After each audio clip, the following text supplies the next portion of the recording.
ମୁଁ ତୁରନ୍ତ କହିଲି ଆଇନ ଊର୍ଦ୍ଧ୍ୱରେ କେହି ନୁହଁ। ତ ଆଇନ ତା ବାଟରେ ଯାଉ, ଦୋଷୀକୁ ମାନେ ପୀଡ଼ିତାକୁ ନ୍ୟାୟ ମିଳୁ, ଯାହା ନା ଉଠୁଛି ତାକୁ କାର୍ଯ୍ୟକ୍ରମ ତାକୁ ତ୍ୱରାନ୍ୱିତ କରାଯାଉ, ତାର ମୋବାଇଲ ଲ୍ୟାପଟପ୍ ଯାହା ତୁରନ୍ତ ସିଜ୍ କରାଯାଉ।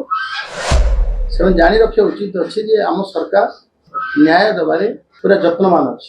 ଆମ ସରକାର ଘଣ୍ଟ ଘୋଡ଼େଇବା ସରକାର ନୁହଁ। ବିଜେଡିର ଅଭିଯୋଗର ଉତ୍ତର ଦେବା ପାଇଁ ମୁଁ ଠିକ ମଣୁନାହିଁ, କାରଣ ଯେଉଁମାନେ ଉତ୍ତର ମାଗୁଥିଲେ ସେମାନଙ୍କ ମଞ୍ଚ ଦେଖିବେ, ସେଇଠି ଅଜିତ ଦାସ ବୋଲି ଜଣେ ବସିଛନ୍ତି। ସେ ଗଣେଶ ଡାକୁଆର ହତ୍ୟାକାରୀ।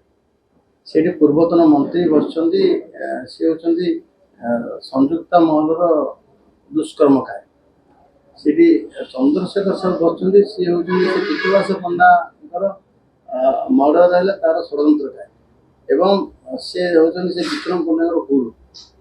ତ ମୁଁ କାହାକୁ ଅଙ୍ଗୁଳି ଦେଶ କରୁନାହିଁ, ଗୋଟେ ସମ୍ବେଦନଶୀଳ କଥା, ଯେଉଁ ଘଟଣା ଘଟିଗଲା ସମ୍ବେଦନଶୀଳ କଥା।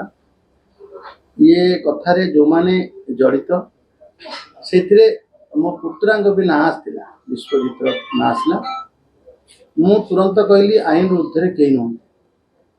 ତ ଆଇନ ତା ବାଟରେ ଯାଉ, ଦୋଷୀକୁ ମାନେ ପୀଡ଼ିତାକୁ ନ୍ୟାୟ ମିଳୁ। ଏ କଥାକୁ ନେଇକରି ମୁଁ ହିଁ କହିଥିଲି ଯେ ତାର ଯାହା ନା ଉଠୁଛି ତାକୁ କାର୍ଯ୍ୟକ୍ରମ ତାକୁ ତ୍ୱରାନ୍ୱିତ କରାଯାଉ, ଏବଂ ତାର ମୋବାଇଲ ଲ୍ୟାପଟପ୍ ଯାହା ତୁରନ୍ତ ସିଜ୍ କରାଯାଉ। ମୁଁ ଯେଉଁ କଥା ସେଇଦିନ କହିଥିଲି ଆଜି ବି ସେ କଥା କହୁଛି ଯେ ଆଇନ ଊର୍ଦ୍ଧ୍ୱରେ କେହି ନୁହଁ, ଏବଂ ଆଇନ ତା ବାଟରେ ଯାଇଛି।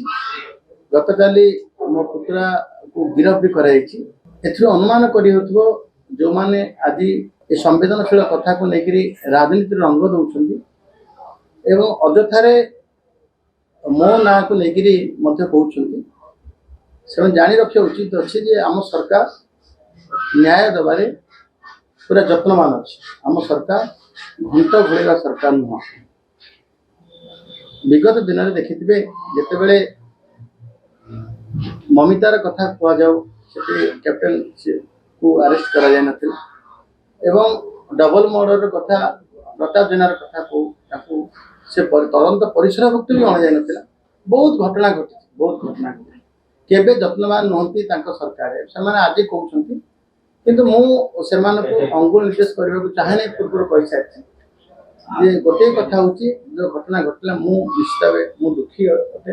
ଏ ଦୁଃଖଦ ଘଟଣା, ଅଭାବନୀୟ ଘଟଣା ପୁଣି ମୋ ଗାଁରେ ଥିବା ଗାନ୍ଧୀ ଇଞ୍ଜିନିୟରିଂ କଲେଜରେ ଘଟିଲା। ତେଣୁ ମୁଁ ନିଶ୍ଚିତ ଭାବେ ଦୁଃଖ ଅନୁଭବ କରୁଛି, ଏବଂ ସେ ଅଭାବନୀୟ ଘଟଣା, ଦୁଃଖଦ ଘଟଣା, ସମ୍ବେଦନଶୀଳ ଘଟଣାକୁ ରାଜନୀତିର ରଙ୍ଗ ଦିଆ ନଯାଇ ତାକୁ ଠିକ୍ ଭାବେ ପୋଲିସ ତାର ଇନଭେଷ୍ଟିଗେସନ୍ କରୁ ଏବଂ ତାର ସତ୍ୟତାକୁ ପ୍ରକାଶ କରୁ, ପୀଡ଼ିତାକୁ ନ୍ୟାୟ ଦେଉ ଏବଂ ଦୋଷୀକୁ ଦଣ୍ଡ। ପୋଲିସ କୋଉ ପ୍ରମାଣ ଆଧାରରେ ଆପଣ ପୁତୁରା ଗିରଫ କରିଛି କିଛି ଜଣେଇଛି ପୋଲିସ? ଯେହେତୁ ଆପଣ ପୁତୁରା ଗିରଫ ହେଇଛନ୍ତି, ମୁଁ ଜାଣିବାର ବି ଆବଶ୍ୟକତା ମୁଁ ନୁହେଁ। ପୋଲିସ ତା ବାଟରେ ଯିବ, ପୋଲିସ ଯାଇକିରି ଅପରାଧୀକୁ ଖୋଜିବ, ଏକୁଜକୁ ଖୋଜିବ। ମୁଁ ପଚାରିବା ଦରକାର ନାହିଁ ପୋଲିସକୁ। ମୁଁ କୌଣସି ପ୍ରକାର ଚାପ ପ୍ରୟୋଗ କରିବାକୁ ଚାହିଁନଥିଲି, ଏବଂ ଆମ ସରକାର ମଧ୍ୟ ଆଇନକୁ ତା ବାଟରେ ଯିବାକୁ ଦେବାକୁ ଦିଆଯାଉ ବୋଲି କହୁଛି।